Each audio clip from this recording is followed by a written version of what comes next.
Gracias por reunirse en la presencia de nuestro Señor Jesucristo para alabarle, para glorificar su nombre. Vamos a tener un título importante en esta tarde: Concepto cristiano de la muerte. Concepto cristiano de la muerte. Es importante entender que nosotros como creyentes en Cristo Jesús tenemos una distinción completa de lo que para algunos significa la muerte y para lo que el cristianismo significa la muerte. Para nosotros poder entender un poco acerca de este concepto, quiero invitarle que vaya conmigo a la segunda epístola de Timoteo, capítulo 4, versículo 6 en adelante. Segunda epístola de Timoteo, capítulo 4, verso 6 en adelante. Vamos a estar leyendo el versículo 6 al 8 y vamos a ir agregando algunas palabras luego. Y quiero pedirle que si usted está en su casa, que pueda abrir su Biblia. Si quiere acompañarnos, pueda ponerse de pie para tener reverencia en la lectura de la palabra del Señor. Concepto cristiano de la muerte. Dice la palabra de Jesús de la siguiente forma: porque yo ya estoy para ser sacrificado y el tiempo de mi partida está cercano. He peleado la buena batalla, he acabado la carrera, he guardado la fe. Por lo demás, de esta guardada la corona de justicia, la cual me dará el Señor, juez justo en aquel día, y no solo a mí, sino también a todos los que aman su venida. Vamos a orar y vamos a dejar esta palabra en las manos del Señor. Padre, te damos las gracias por tu misericordia y por tu bondad.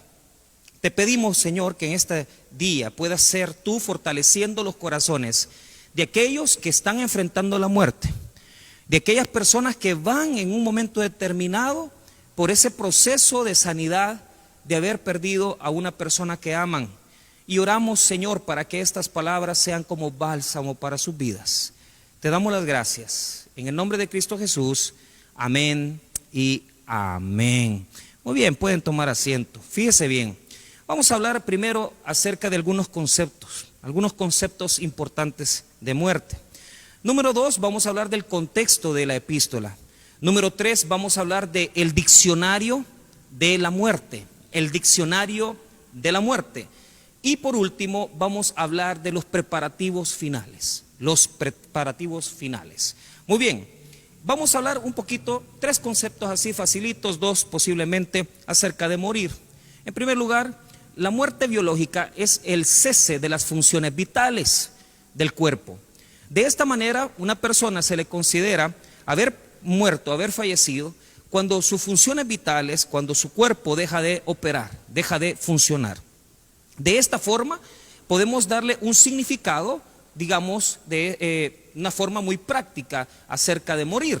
Pero también tenemos un segundo significado. La muerte, como tal, según las Escrituras, es la separación del alma o de la parte espiritual del hombre del cuerpo. Cuando se separa la parte espiritual del hombre del cuerpo, se puede establecer que existe la muerte como tal. En este sentido, nosotros vemos en el Antiguo Testamento particularmente muchos textos en los cuales prácticamente al fallecer una persona dice que expiró, entregó su espíritu, o posiblemente habla de esa parte intangible como alma. A veces las traducciones no colaboran y hay personas que pelean si es el alma, el espíritu, el cuerpo. Lo único que yo puedo manifestarle es que cuando se separa la parte espiritual, hablando de alma y espíritu del hombre, es necesario declarar una muerte. Pero también podemos decir a todas luces de las Escrituras que para nuestro Señor Jesucristo el morir es dormir. Cuando Jesús en el Evangelio de Juan se refirió a Lázaro para poder resucitarlo, él declaró a sus discípulos que Lázaro dormía. Y esta era una forma muy particular, porque cuando Jesús habla de morir, nunca dijo muere o que moría una persona, sino que siempre se refirió a ese momento de muerte como dormir. Y es así porque cuando Jesús, con su poder, porque Él es un Dios todopoderoso, resucite a los muertos, prácticamente será como que hayamos dormido. Abriremos nuestros ojos resucitados y podremos haber entendido el poder que Cristo tiene en su autoridad como Dios. Por lo tanto, la muerte se puede definir desde el punto de vista biológico, desde el punto de vista espiritual, pero también podemos definirla desde el punto de vista del cristianismo. Quiero decirle que el apóstol Pablo fue el que le dio configuración, le dio prácticamente un diccionario, una forma de estructurar el momento de la muerte. Y eso lo vamos a ver por medio de la segunda epístola a Timoteo. ¿Por qué razón? A esta epístola muchos le llaman el testamento de Pablo. Y la razón es muy particular. Pablo estaba a punto de ser sacrificado. Pablo estaba a punto de morir y él sabía que de este encarcelamiento él no podía liberarse. Ya Pablo se había experimentado el encarcelamiento en una primera ocasión. Los eruditos realmente no tienen certeza cómo es que se configuró el primer encarcelamiento y el segundo encarcelamiento de Pablo. Pero para poder seguir una idea, podemos decir que cuando se escribe la epístola a los filipenses, Pablo podría haber estado en su primer encarcelamiento. ¿Cuál es la diferencia? En el primer encarcelamiento, Pablo sabía o tenía confianza o tenía esperanza que iba a salir, que iba a estar libre. Pero en el segundo encarcelamiento, Pablo pierde la esperanza de salir de la cárcel. Por lo tanto, voy a leer estos textos de la epístola a Filipenses que se dieron en el primer encarcelamiento. Y usted va a escuchar el lenguaje de Pablo aquí. El lenguaje de Pablo en esta epístola es el lenguaje de una persona que tiene esperanza, de saber que va a poder salir, de saber que va a poder estar fuera de la cárcel y que va a estar con sus hermanos nuevamente. ¿Por qué razón? Porque cuando nosotros comenzamos a experimentar esa situación de muerte de un ser querido, nuestro lenguaje cambia. Cuando a alguien se le da una noticia de una enfermedad crónica, cuando a alguien se le da una noticia de que está bregando con una enfermedad que posiblemente lo puede matar, esa persona va a cambiar muchos aspectos de su vida. Ahora, escuche primero en el primer encarcelamiento cómo Pablo habla muchas veces de que ya iba a salir, que ya iba a estar con ellos. Pero en esta epístola en Timoteo, 2 Timoteo, no. Veamos Filipenses 1:19, rápido, vamos a leer Filipenses 1:19. Mire cómo él sabía que ya iba a salir. Escuche, porque sé que por vuestra oración y la suministración del Espíritu de Jesucristo, esto resultará en mi liberación. Pablo está muy esperanzado. Pablo tiene mucha confianza que va a salir de la cárcel, de este su primer encarcelamiento. Pero también podemos ver en Filipenses 1:25 y 26 otra certeza que Pablo tiene de poder salir pronto. Escuche lo que dice Filipenses 1:25 y 26. Y confiado en esto, sé que quedaré, que aún permaneceré con todos vosotros para vuestro provecho y gozo de la fe. Versículo 26. Para que abunde vuestra gloria de mí en Cristo Jesús por mi presencia otra vez entre vosotros. Mire qué interesante. Pablo tiene una expectativa. Pablo está expectante, Pablo sabe que va a salir, Pablo sabe y tiene fe o confianza que va a poder estar fuera dentro de poco. Pero un texto que nos da toda la certeza y la claridad, que realmente cuando se escribe en Filipenses, él tenía expectativa de salida y en 2 de Timoteo la pierde, es Filipenses 2:24. Filipenses 2:24. Pablo dice, y confío en el Señor, que yo también iré pronto a vosotros. Pablo está casi asegurando en fe y en esperanza que va a salir. Diferente en segunda epístola de Timoteo. ¿Por qué? Porque lo primero que vamos a notar es el lenguaje cristiano, el diccionario cristiano que tenemos para entender la muerte. El diccionario cristiano para entender la muerte.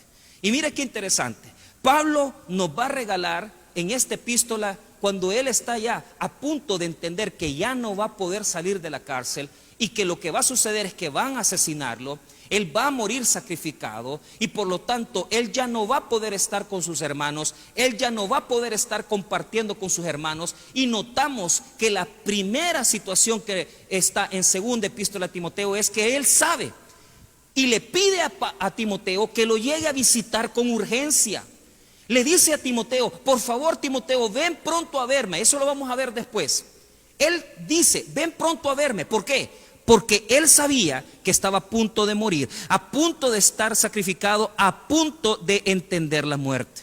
Ahora, que ya sabemos la diferencia entre Filipenses y segunda de Timoteo, veamos las primeras palabras del diccionario de la muerte. las primeras palabras del diccionario de la muerte. Escuche lo que dice el versículo 6. Segunda epístola a Timoteo 4:6. Porque yo ya estoy para ser sacrificado. Primera connotación. Fíjese que es muy interesante. ¿Por qué razón? Porque nosotros a vivir, a estar en la vida, siempre lo vemos como una situación de existir, de vivir, de disfrutar. Para Pablo la vida era una cosa completamente distinta. Él sabía que después de la sentencia que le iban a dictar, tenía que ser asesinado, iba a ser sacrificado.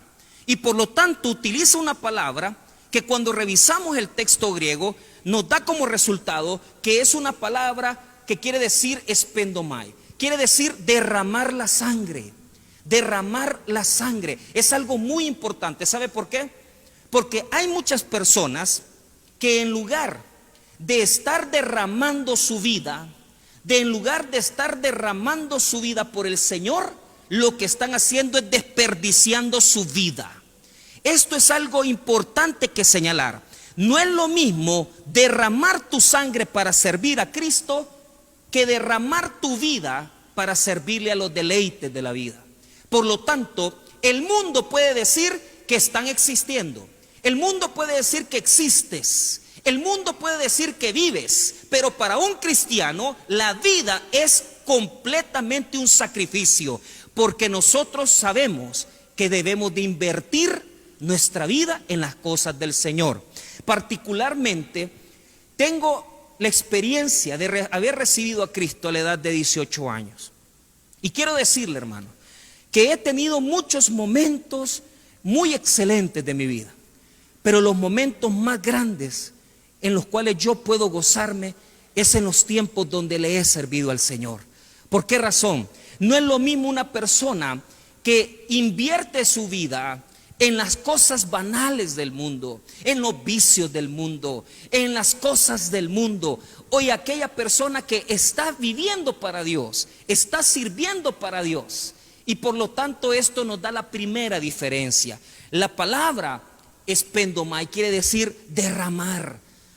Para un creyente la primera palabra acerca de la muerte es el propósito que tenemos, que no quede ninguna gota de vida en nosotros que no se la hayamos entregado a Cristo.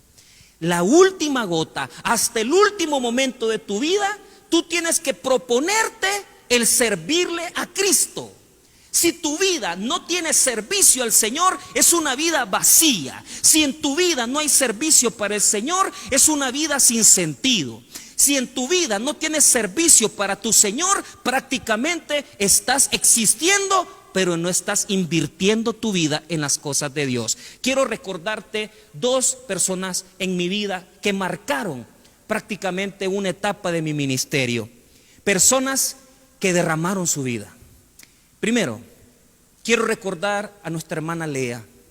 Nuestra hermana Lea era una servidora de escuela bíblica en la iglesia del Tabernáculo de Usulután.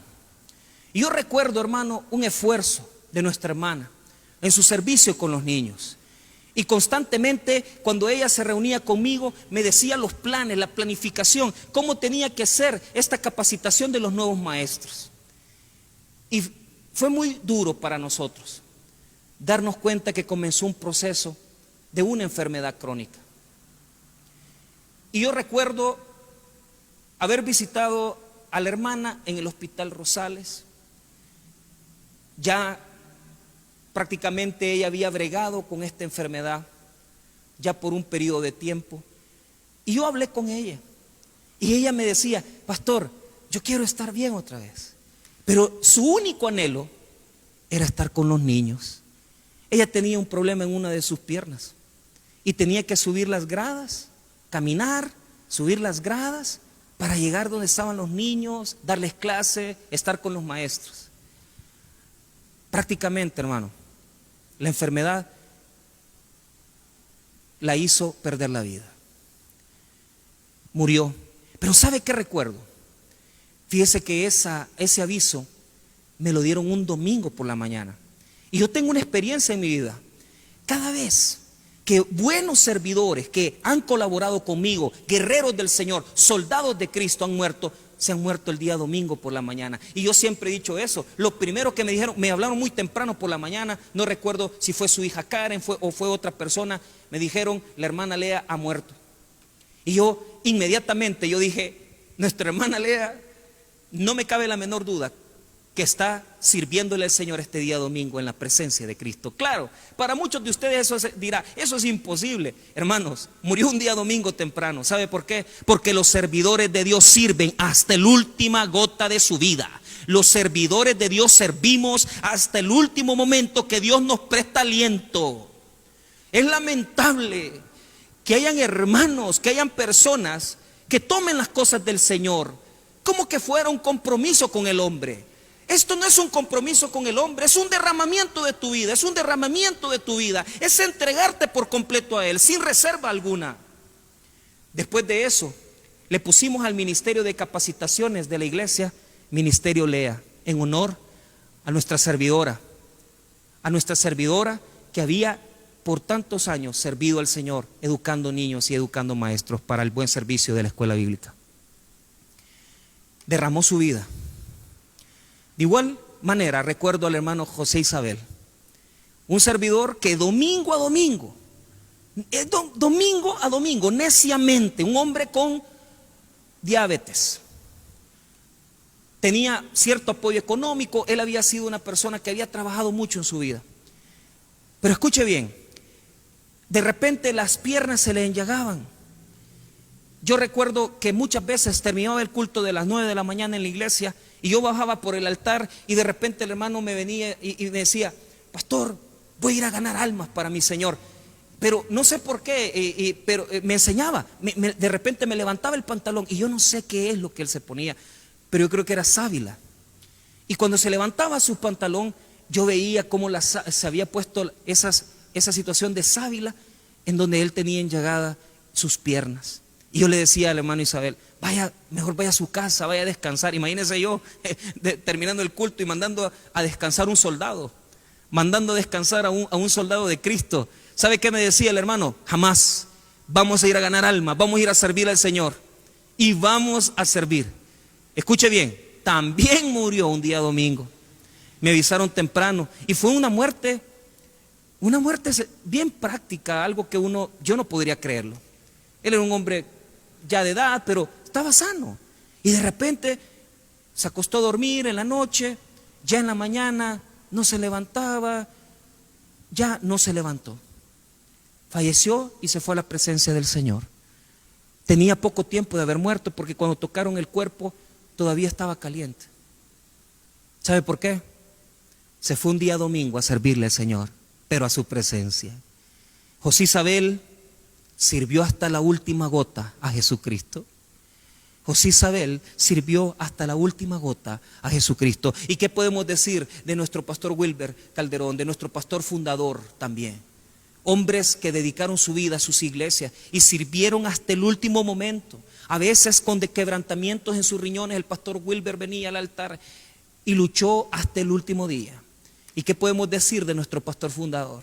Que hasta donde él pudo servirle al Señor, nunca dejó su púlpito, nunca dejó de predicar la palabra. Escuche bien, si tu vida está dedicada a tus situaciones personales, quiero decirte que comiences a cambiar, porque la vida del cristiano es sacrificio, pero un sacrificio para gozo, un sacrificio para vida, un sacrificio para victoria, un sacrificio para elevar alabanza al Señor que tenemos, al único Dios que conocemos, a Jesucristo. Segunda palabra del diccionario cristiano de la muerte. Escuche lo que dice el versículo 6 nuevamente. Porque yo ya estoy para ser sacrificado. Pablo sabía que ella iba a morir y necesita que Timoteo llegue a verlo porque quiere despedirse de él. Pero antes de eso va a utilizar otra palabra. Y yo quiero que diga conmigo, escuche bien. Cuando alguien muere, nosotros podemos decir, ha muerto una persona, pero lo más hermoso es utilizar esta palabra, ha partido a la presencia del Señor. Qué bonito. ¿Sabe por qué? Porque muchos de nosotros no sabemos cuál es la diferencia entre morir y partir. Es muy distinto. ¿Sabe por qué? Porque el que muere no tiene esperanza. Porque el que muere quedó en ese lugar. Porque el que muere ya no tiene más que hacer. Pero aquel que parte, que está partiendo, es porque comienza un nuevo viaje. Nosotros como hijos de Dios, nosotros como hijos del Dios Todopoderoso, cuando morimos vamos a existir y vamos a continuar nuestra vida, porque la promesa de Cristo es que seremos resucitados y que le veremos cara a cara.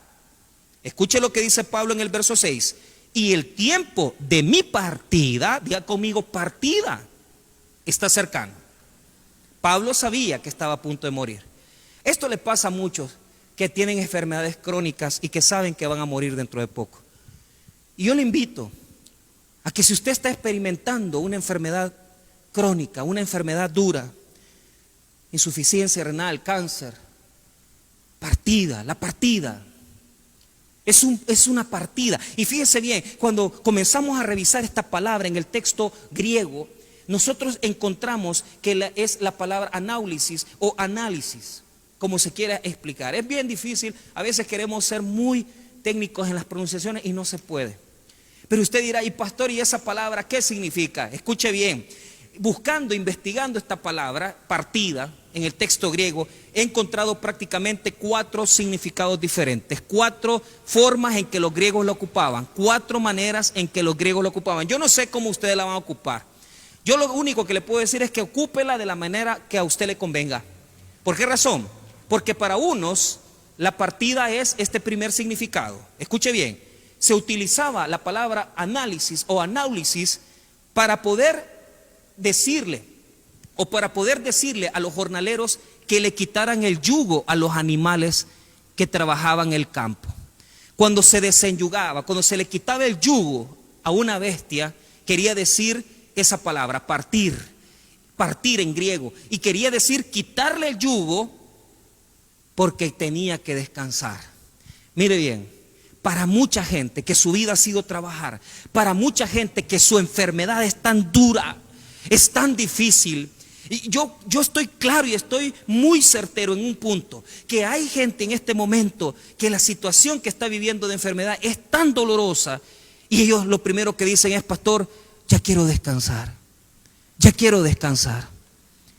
porque tal vez la enfermedad se te hizo difícil, porque la enfermedad se te hizo complicada. A mí no se me olvida la gente que me ha pedido ir a orar por ellos antes de morir. Y me recuerdo de esta ancianita, de esta hermana, abuelita de nuestro hermano Edwin Trejo. Y una ancianita muy linda, sus ojos azules, me decía, pastor, ya estoy lista, pastor. ¿Y para qué, hermana? Yo todavía asustado, ¿verdad? Ya quiero descansar. De repente fíjese que ella veía gente que estaba muerta, mucha gente que va a morir, ve gente que está muerta y se les presenta, no sé por qué, cómo es ese fenómeno. Pero ella me decía, yo ya voy a descansar, pero ella muy confiada. ¿Por qué? Porque no es como las personas que no tienen esperanza. Cuando hay una persona que no tiene esperanza porque no tiene a Cristo en su corazón, porque no conoce a Jesús, prácticamente esa persona la ve con miedo. Todos tenemos un poco de temor a la muerte, pero cuando una persona creyente sabe que va a partir, sabe que va a irse con Dios, esa persona me dice, quiero descansar. Y la hermana, oramos por ella, prácticamente falleció. Un día después, ella partió a la presencia del Señor. Vuelvo a repetir, la palabra se utilizaba para desenyugar animales, para quitarle el yugo. Yo sé que en este momento estás cansado tal vez de la quimioterapia, tal vez estás cansado de los tratamientos, tal vez estás cansado de tanta operación, pero escucha bien lo que te voy a decir. Hasta el último aliento de tu vida, tú tienes que luchar. Y si vas a descansar es por voluntad de Dios, ya que en Europa se están utilizando medios como la situación de la eutanasia y muchos otros fenómenos para poder proponerle a las personas que están enfrentando enfermedades crónicas que puedan ser inyectados o que puedan tener un tratamiento para morir en paz. De ninguna manera nosotros como creyentes en Cristo Jesús vamos a experimentar el dolor. El gran predicador, el gran pastor, el doctor Adrian Rogers, es conocido como el pastor limpio en Estados Unidos. El pastor limpio, porque nunca se le conoció un mal ejemplo, nunca se le conoció un escándalo en su iglesia. Y este hombre, servidor de Dios, recibió su iglesia con 500 personas y terminó su trabajo con una congregación de 30,000 miembros en la congregación de Bellevue Baptist Church en Estados Unidos, en Tennessee. Y escuche bien, él luchó con un cáncer de páncreas, muy doloroso. El último año de su vida, él dejó la iglesia en manos de un pastor que la misma comitiva había llamado. Pero no sé por qué, con el pastor nuevo, la comitiva, el comité no se identificó, la junta directiva no se identificó. Y de repente, él tuvo que ir nuevamente a su iglesia a hacer el último culto otra vez. Y en un acto de humildad, tomó agua y le lavó los pies al nuevo pastor, como un símbolo de servicio al pastor nuevo. Y de esa manera consolidó el respaldo de la congregación hacia el nuevo pastor. Pero mire qué interesante. Adrian Rogers predicó ese mensaje, lavó los pies del pastor. Una semana después falleció y partió a la presencia del Señor. ¿Sabe por qué, querido amigo y hermano? Porque para nosotros la muerte es un descanso, es una partida, es una partida, es desenyugarnos. Con mucho dolor Adrian Rogers llegó a hacer ese servicio, con mucho dolor. No crea usted que porque usted es un cristiano, que porque usted es un pastor que ha predicado a 30,000 personas, porque es usted un pastor conocido por sus programas de televisión, usted no va a sufrir o yo no voy a sufrir. Todos nosotros, al ver la muerte, vamos a tener que enfrentar un sufrimiento. Y hasta que no nos quiten el yugo, no vamos a dejar de sufrir. De igual manera, el pastor Billy Graham, un gran predicador, ganó a Cristo más de 3 millones de personas. Y murió también con enfermedades muy duras, con enfermedades como Parkinson. ¿Y sabe qué, hermano? No podemos evitar el dolor en la muerte. Por lo tanto, es una partida de descanso. Es quitarte el yugo y decir, ya descansa. Has trabajado bien para mí, pero ahora vení, hijo mío, porque ahora vas a descansar en la presencia del Señor. Número 2, la palabra se utilizaba de igual manera para quitarle las cadenas a las personas, para quitarle las cadenas a los presos. Anáulisis quería decir quitar las cadenas. Y mire, ¿cuánta gente no puede dejar los vicios? Cristianos que ya recibieron a Cristo y están luchando con el alcohol, con la droga, con la amante, con el homosexualismo. Y yo no sé, pero esto sí lo tengo claro. Hay mucha gente que verdaderamente han hecho un esfuerzo por salir de sus vicios, pero no han podido. Y de repente el Señor dice, hijo mío, yo sé que verdaderamente te amo y querés salir de tu vicio, querés salir del alcohol, pero como no podés, por misericordia te llevo conmigo. Por misericordia te llevo conmigo. Y para ellos es romper las cadenas, porque posiblemente lucharon con una atadura de alcoholismo, lucharon con una atadura de droga, lucharon con una atadura y nunca pudieron salir de eso. Pero de repente la muerte es liberación. La muerte es libertad. La muerte es libertad. Tercer significado de la palabra anáulisis. Escuche bien, esta palabra se utilizaba para poder soltar las cuerdas de una tienda de campaña que iba a ser trasladada a otro lado. ¿Y sabe qué significa esto? Significa que nosotros cuando partimos, no es que nosotros partimos, morimos, no, sino que lo que hacemos es trasladarnos a una morada eterna. Trasladamos nuestro domicilio a otro lugar. Porque quiero decirte algo, un cristiano tiene 2 partidas de nacimiento. Tiene la partida de nacimiento en donde te asentaron tus padres. Si naciste en Cojutepeque, si naciste en Usulután, si naciste en San Miguel, la partida de nacimiento va a decir el nombre de la persona y va a decir el domicilio, el lugar de nacimiento de la persona.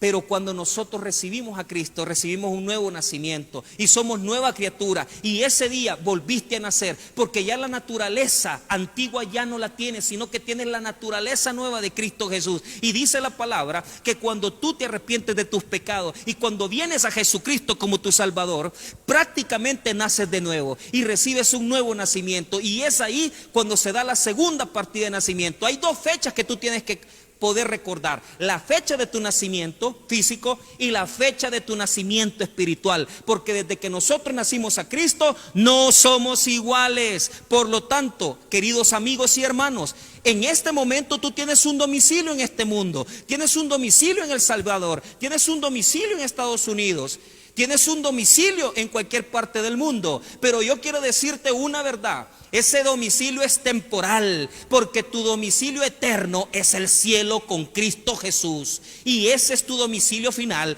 Para nosotros es una partida, es un viaje. Toma tus cosas, regala lo que tienes que regalar, porque no lo vas a necesitar, mi amigo. No vas a necesitar llevarte tu reloj. No vas a necesitar llevarte tus propiedades. Despójate, porque vas a un lugar donde no vas a necesitar nada de eso, porque tienes una casa y una morada eterna, mi hermano. Por lo tanto, análisis es desamarrar las cuerdas para cambiar la tienda de campaña a otro lugar. Y para poder finalizar este concepto, la última forma en que se describe la palabra partida tiene que ver con un barco. Tiene que ver un barco. Un barco que es desamarrado y que comienza su viaje en el mar. Para eso lo ocupaban los griegos esa palabra. Cuando alguien partía en el mar decía análisis. ¿Y qué es para nosotros? Eso es lo más duro, hermano. La partida es para nuestros seres queridos. Y para nuestros seres queridos que ya no nos van a ver. Esos seres queridos que ya no van a ver a sus hijos. Esos seres queridos que ya no van a ver a sus padres. Y de repente tú sabes que tu hijo ha muerto, dicen las personas. No, ha partido. ¿Sabes por qué? Porque comenzó un viaje. Ya no lo vas a volver a ver en este mundo. Ya no lo vas a volver a ver en esta existencia. Pero yo quiero decirte algo. Esa persona tiene un destino. Y esa persona va en un viaje, en un barco hacia su destino final. No te preocupes por él. No te sientas mal. Esta palabra se utilizaba cuando una persona comienza a ver que sus seres queridos o una persona que uno ama desaparece en el horizonte. Y esta palabra, fíjese que se utiliza, lo ocupa el Evangelio de Juan cuando Jesús le dice a sus discípulos: si ustedes quieren partir también, si ustedes quieren apartarse, váyanse. Y esa palabra implica desaparecer en el horizonte. Para nuestros seres queridos, las que te aman, los que te quieren, va a ser como que desapareces y ya no te vuelven a ver. Pero no te preocupes, porque no te van a ver con sus ojos nuevamente. Pero lo más importante es que tú vas a ver a Cristo cara a cara. Es un viaje. Y eso es lo que muchos nos atormenta, que quisiéramos regresar el tiempo, que quisiéramos que la persona regresara y poder abrazarlo y decirle lo que no le dijiste. Pero es una partida. Ya te va a tocar a ti partir también. Y vas a estar con esas personas que amas. No te preocupes. Es un viaje que tiene un destino conocido. Y es un viaje que te va a reunir con aquellas personas que amaste en tu vida y que ya están en la presencia del Señor. Esto significa partir. Primera palabra que conocimos, sacrificio. Segunda palabra, partida. Escuche lo que dice el versículo. Este es el diccionario de la muerte. Este es el diccionario de la muerte. El versículo 7. He peleado la buena batalla, he acabado la carrera, he guardado la fe. He peleado la buena batalla, he acabado la carrera, he guardado la fe. ¿Por qué batalla? Cuando nosotros estamos a punto de morir. Fíjese que hay personas que ven con lamento toda su vida. Ven con lamento toda su vida. No, para Pablo todas esas eran batallas ganadas. No hay tal cosa que mire que en mi vida yo tuve tanto problema, que yo tuve tanta dificultad. No, hombre, fueron batallas ganadas. Y eso es lo que Pablo está diciendo. Cuando uno va a morir, uno tiene que ir con un corazón definido. No llevar esa amargura de vida de decir: en mi vida yo nunca fui feliz, en mi vida yo nunca pude hacer esto, nunca estudié. De ninguna manera. Fueron batallas ganadas. Yo luché, me esforcé, traté de hacer las cosas, pero al final la batalla la he ganado. La palabra que utiliza el texto griego, la palabra agón, es la palabra que utilizaban los luchadores en el tiempo de Grecia y que peleaban hasta el cansancio, peleaban hasta cansarse. Es una batalla que ha sido ganada. No es que te fue mal en la vida, no es que tuviste muchos problemas, no es que te embargaron la casa, es que estás peleando una batalla. Y escucha bien, cuando uno va a morir, uno no puede morir pensando en todas esas cosas que no hizo, no terminó. Usted diga, la batalla la he ganado. Luché, peleé, hice mi mejor esfuerzo, pero lo más importante es que nunca perdiste el deseo de pelear. Y ahora vas a partir. Segunda forma de poder ver esa muerte, porque estos son es el diccionario. Ahora, dice la palabra de Dios en el verso 7, he acabado la carrera. ¿Por qué? Porque Pablo había cumplido el propósito. Y yo te hago una pregunta. ¿Has cumplido el propósito de tu vida? ¿Has cumplido el propósito de tu vida? Porque esto es todo lo que nosotros hacemos. Hay personas, mire, nosotros hemos conocido bebés que mueren a los 3 meses, a los 2 meses, al mes de nacidos.